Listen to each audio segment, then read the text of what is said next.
नमस्कार दोस्तों, स्वागत है आप सभी का अपने परिवार द नॉलेज प्लाजा में।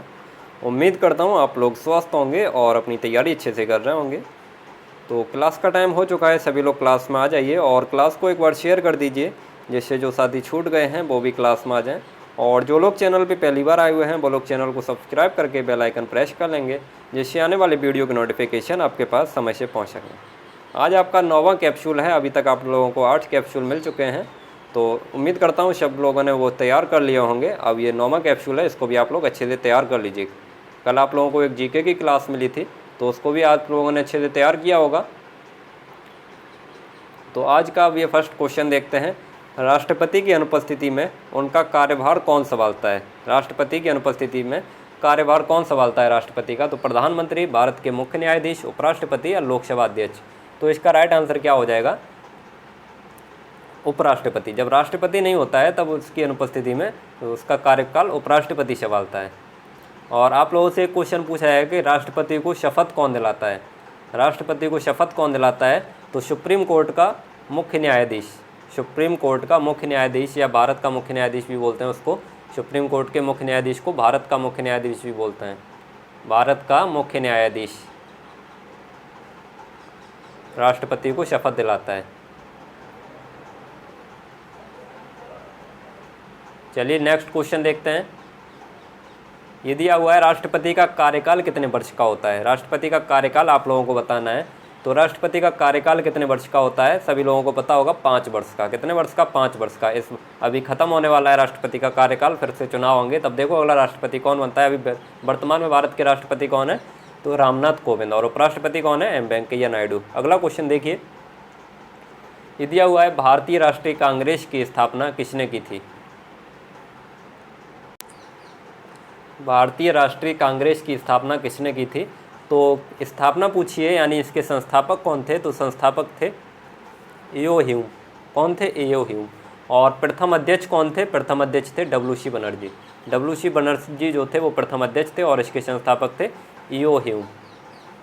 अगला क्वेश्चन देखिए, ये दिया हुआ है मार्ले मिंटो सुधार कब लाया गया था? मार्ले मिंटो सुधार जो अधिनियम था वो कब लाया गया था? तो ये लाया गया था 1909 में। कब लाया गया? 1909 में। बी ऑप्शन इसका सही हो जाएगा। अगला क्वेश्चन देखिए, ये दिया हुआ है भारतीय संविधान में कुल कितने भाग हैं? भारतीय संविधान में वर्तमान में कुल कितने भाग हैं? तो आप लोगों को बता दें, वर्तमान में भारतीय संविधान में कितने भाग हैं? 25 भाग हैं। 25 भाग हैं। 12 अनुसूचियाँ हैं। 12 क्या हैं? अनुसूचियाँ हैं। 12 अनुसूची हैं। और अनुच्छेद कितने हैं? तो वर्तमान में 470 अनुच्छेद हैं। 470 अनुच्छेद। और भाग कितने? 25 भाग हैं। चलिए अगला क्वेश्चन देखते हैं। ये दिया हुआ है निम्न में कौन सदिश राशि है? इसमें से आप लोगों को बताना है सदिश राशि कौन सी है। तो इसमें से बल जो है वो सदिश राशि है। नेक्स्ट क्वेश्चन देखते हैं। ये दिया हुआ है निम्न में कौन मूल मात्रक नहीं है? इसमें मूल मात्रक कौन सा नहीं है या ऐसा ही यूनिट कौन सी नहीं है? तो इसमें जो कूलाम है, कूलाम मूल मात्रक नहीं है। बाकी सेकंड, एम्पियर और केल्विन ये सब मूल मात्रक हैं। नेक्स्ट क्वेश्चन है आपका, निम्न में कौन 1 मीटर के बराबर है? यानी इसमें एंगस्ट्रॉम दिया हुआ है, तो 1 मीटर बराबर कितने एंगस्ट्रॉम होता है? तो 1 मीटर इक्वल्स टू 10 की पावर 10 एंगस्ट्रॉम। कितना? 10 की पावर 10 एंगस्ट्रॉम। नेक्स्ट क्वेश्चन देखिए, ये दिया हुआ है एक बल क्षैतिज से 60 डिग्री का कोण बनाता है। यदि क्षैतिज घटक 40 न्यूटन का है तो ऊर्ध्वाधर घटक का मान बताना है आप लोगों को। यहाँ पे आप लोग ऊपर वाले क्वेश्चन में देखिए, इसमें पूछा गया है 1 मीटर बराबर कितने एंगस्ट्रॉम के होता है? तो आप लोगों का हो गया 10 की पावर 10 एंगस्ट्रॉम। और अगर यहाँ पे पूछता है 1 एंगस्ट्रॉम बराबर कितना होता है, 1 एंगस्ट्रॉम बराबर कितना होता है ये पूछता, तो 10 की पावर -10 मीटर हो जाता है। 10 की पावर -10 मीटर। तो चलिए अब ये आगे उसका क्वेश्चन है। ये दिया हुआ है एक बल क्षैतिज के साथ क्षैतिज से 60 डिग्री का कोण बनता है।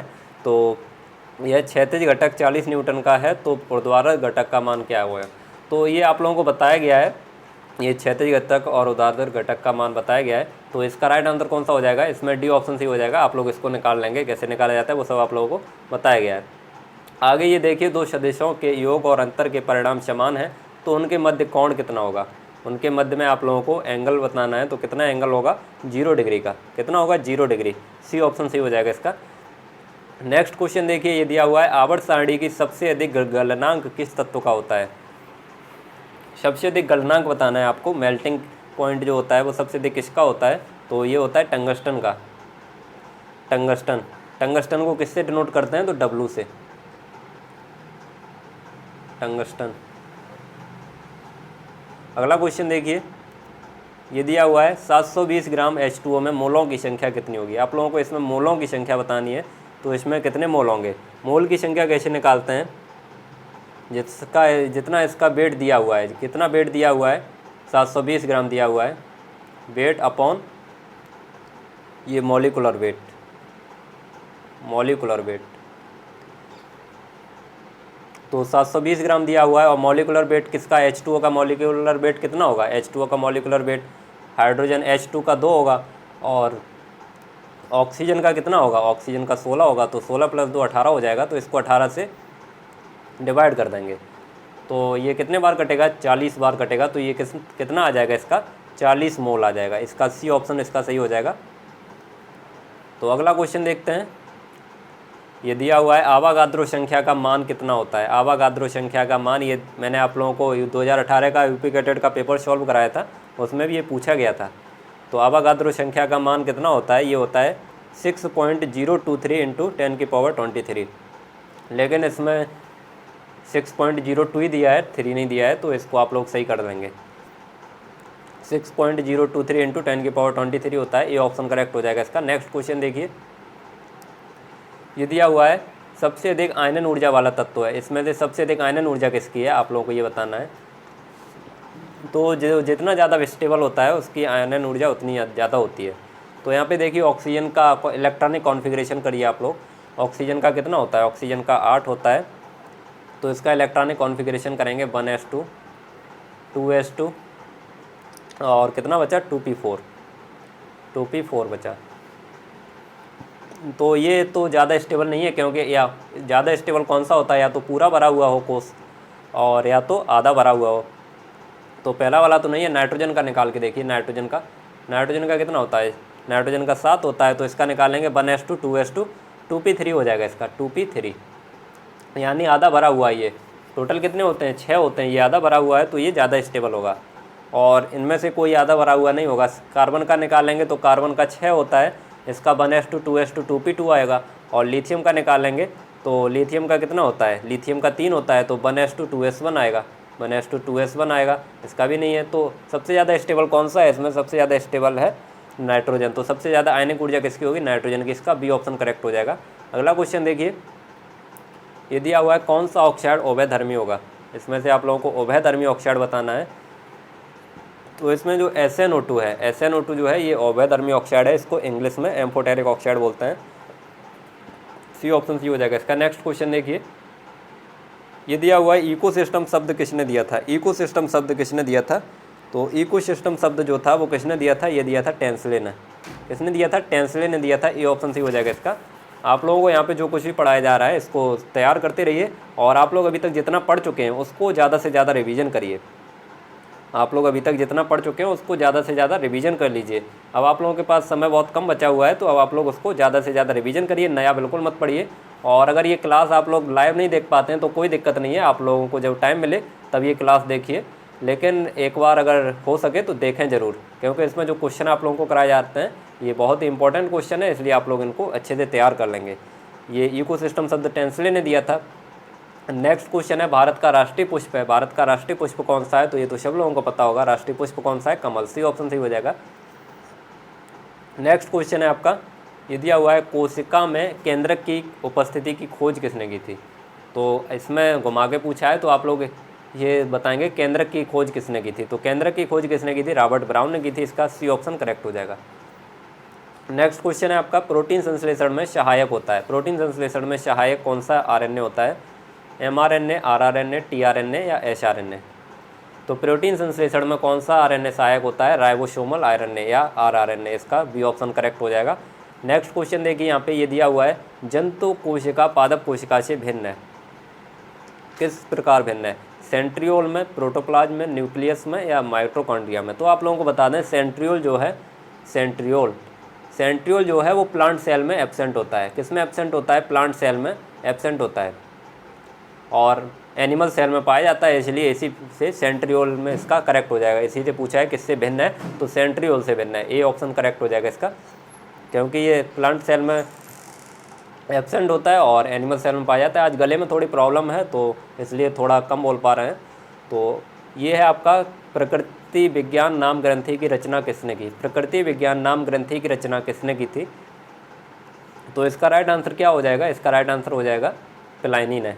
सी ऑप्शन करेक्ट हो जाएगा इसका। नेक्स्ट क्वेश्चन देखिए, ये दिया हुआ है जीव द्रव्य में सबसे कम मात्रा में पाए जाने वाला तत्व है। जीव द्रव्य में सबसे कम मात्रा में कौन सा तत्व पाया जाता है? तो सबसे कम मात्रा में पाया जाता है आपका वो आयरन। आयरन जो है वो सबसे कम मात्रा में, वो आयरन नहीं सॉरी निकल जो है वो सबसे कम मात्रा में पाया जाता है। निकल कैसा? बहुत ही कम मात्रा में पाया जाता है। ट्रेस एलिमेंट है ये, तो ये बहुत ही कम मात्रा में पाया जाता है निकल। और कार्बन कितना पाया जाता है? तो कार्बन आप लोग नोट कर लेंगे, कार्बन 20% होता है। नाइट्रोजन कितना होता है? तो नाइट्रोजन 2.5% होता है, 2.5%। और ये आयरन कितना होता है? तो आयरन 0.01%, 0.01% इसमें आयरन पाया जाता है। इसमें पूछा गया है सबसे कम मात्रा में पाया जाता है, तो सबसे कम मात्रा में तो आपका निकल पाया जाता है। कौन सा पाया जाता है? निकल पाया जाता है। तो इसमें निकल कोई ऑप्शन नहीं दिया हुआ है, तो आप लोग एक ऑप्शन में यहाँ पे सी ऑप्शन वाला क्रोमियम काट के यहाँ पे निकल कर लेंगे, तो आप लोग याद कर लेंगे सबसे कम मात्रा में कौन सा पाया जाता है, तो निकल। अगला क्वेश्चन देखिए, ये दिया हुआ है जीव द्रव्य का सिद्धांत किसने दिया था? जीव द्रव्य का सिद्धांत किसने दिया था? तो जीव द्रव्य का सिद्धांत जो है वो किसने दिया था? मैक्स सुल्ज ने दिया था। किसने दिया था? Max Schultz. B option correct हो जाएगा इसका। नेक्स्ट क्वेश्चन देखिए यहाँ पे, ये दिया हुआ है वीनस के फूलों की डलिया किसे कहते हैं? वीनस के फूलों की डलिया या वीनस के फूलों की टोकरी के नाम से किसको जानते हैं? तो यूप्लेक्टेला को। किसको जानते हैं? यूप्लेक्टेला। डी ऑप्शन करेक्ट हो जाएगा इसका। नेक्स्ट क्वेश्चन देखिए, आप लोग क्लास को लाइक नहीं किए जो लोग, वो लोग क्लास को लाइक कर देंगे और आप लोग क्लास को एक बार शेयर कर दीजिए, जिससे और लोगों के पास भी पहुंच सके और उन लोगों को भी पता चल सके कि यहाँ पे यूपी कैडेट के लिए प्रैक्टिस कराई जा रही है, तो वो लोग भी यहाँ से प्रैक्टिस कर सकते हैं। और जो लोग चैनल पे पहली बार आए हुए हैं वो लोग चैनल को सब्सक्राइब करके बेल आइकन प्रेस कर लेंगे, जिससे आने वाले वीडियो की नोटिफिकेशन आपके पास समय से पहुँच सकें। ये दिया हुआ है पोटोमीटर से किसका मापन करते हैं? तो पोटोमीटर से आप लोगों को बताना है, तो मैं ये आप लोगों को पहले बता चुका हूँ। पोटोमीटर से किसका मापन करते हैं? तो बाष्पोत्सर्जन की दर को मापते हैं। ट्रांसपायरेशन रेट को किससे मापते हैं? तो ये पोटोमीटर से मापते हैं। और एस्टोमेटा की संख्या किससे मापते हैं? एस्टोमेटा की संख्या किससे मापते हैं? एस्टोमेटा की संख्या तो ये पोरोमीटर से मापते हैं। नेक्स्ट क्वेश्चन देखिए, ये दिया हुआ है आपका पौधे नाइट्रोजन किस रूप में लेते हैं? यहाँ पे पौधे नाइट्रोजन किस रूप में लेते हैं? तो यहाँ पे आप लोग लिख लीजिए पौधे यूरिया से नाइट्रोजन किस रूप में लेते हैं? पौधे यूरिया से नाइट्रोजन किस रूप में लेते हैं? तो ये नाइट्रेट के रूप में लेते हैं। किसके रूप में लेते हैं? नाइट्रेट के रूप में लेते हैं। बी ऑप्शन करेक्ट हो जाएगा इसका। नेक्स्ट क्वेश्चन देखिए, ये दिया हुआ है गेहूं की बुवाई के समय तापक्रम होना चाहिए।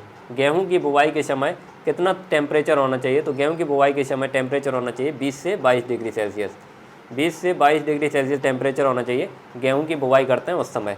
अगला क्वेश्चन देखिए, ये दिया हुआ है निम्न में कौन सी क्वालिटी प्रोटीन की प्रजाति है? इसमें आप लोगों को बताना है क्वालिटी प्रोटीन की वैरायटी आप लोगों को बतानी है।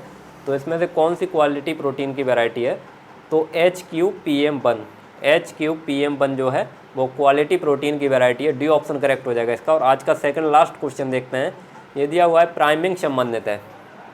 प्राइमिंग जो है वो किससे संबंधित है? चाय से, गन्ना से, जूट से या तंबाकू से? तो प्राइमिंग जो है वो किससे संबंधित है? प्राइमिंग तंबाकू से संबंधित है। प्राइमिंग क्रिया जो है वो तंबाकू में करते हैं। डी ऑप्शन करेक्ट हो जाएगा इसका। नेक्स्ट क्वेश्चन देखिए, ये दिया हुआ है इक्रिसेट स्थित है। इक्रिसेट कहाँ पे है? तो इक्रिसेट का पूरा नाम क्या होता है? तो इसका पूरा नाम होता है international crops research institute for the semi arid crops. International crops research institute for semi arid crops, ये इसका फुल फॉर्म होता है। तो ये कहाँ पे है? ये हैदराबाद में है। कहाँ पे है? हैदराबाद में। सी ऑप्शन सी हो जाएगा। पाटन चारू एक जगह पड़ती है हैदराबाद के पास में, पाटन चेरू एक जगह पड़ती है हैदराबाद के पास में, वहाँ पे है ये क्या? इक्रिसेट। तो अगला अब आपके क्वेश्चन यहीं पे समाप्त होते हैं। ये आपका लास्ट क्वेश्चन था। तो उम्मीद करता हूँ आप लोगों को क्लास अच्छी लगी होगी। अगर क्लास अच्छी लगी है तो इसे लाइक कीजिए और ज़्यादा से ज़्यादा लोगों तक शेयर कीजिए। और जो लोग चैनल पे पहली बार आए हुए हैं वो लोग चैनल को सब्सक्राइब करके बेल आइकन प्रेस कर लेंगे, जिससे आने वाली वीडियो की नोटिफिकेशन आप लोगों के पास समय से पहुँच सकें। और आप लोगों को जो भी आप कराया जाता है वो आप लोग तैयार कर लीजिए, और जितना अभी तक पढ़ चुके हैं उसको ज़्यादा से ज़्यादा रिवीजन करते रहिए, क्योंकि रिवीजन बहुत ज़रूरी है। मैं आप लोगों को शुरू से कह रहा हूँ कि आप लोग ज़्यादा से ज़्यादा रिवीजन करिए, क्योंकि जितना ज़्यादा से ज़्यादा आप लोग रिवीजन कर लेंगे यूपी कैडेट के एग्ज़ाम में आप लोग उतनी अच्छी रैंक ले आएंगे। तो आप लोग ज़्यादा से ज़्यादा रिवीजन करते रहिए। और कल आप लोगों को एक वीडियो मिला था, CSA में धरना हो रहा है, उसको लेकर आप लोगों को कल एक वीडियो मिला था। तो बहुत लोगों के उस पर कमेंट आ रहे थे कि सर ये क्यों हो रहा है, क्या हो रहा है। तो आप लोगों को उससे परेशान होने की ज़रूरत नहीं है, धरना तो होता ही रहता है।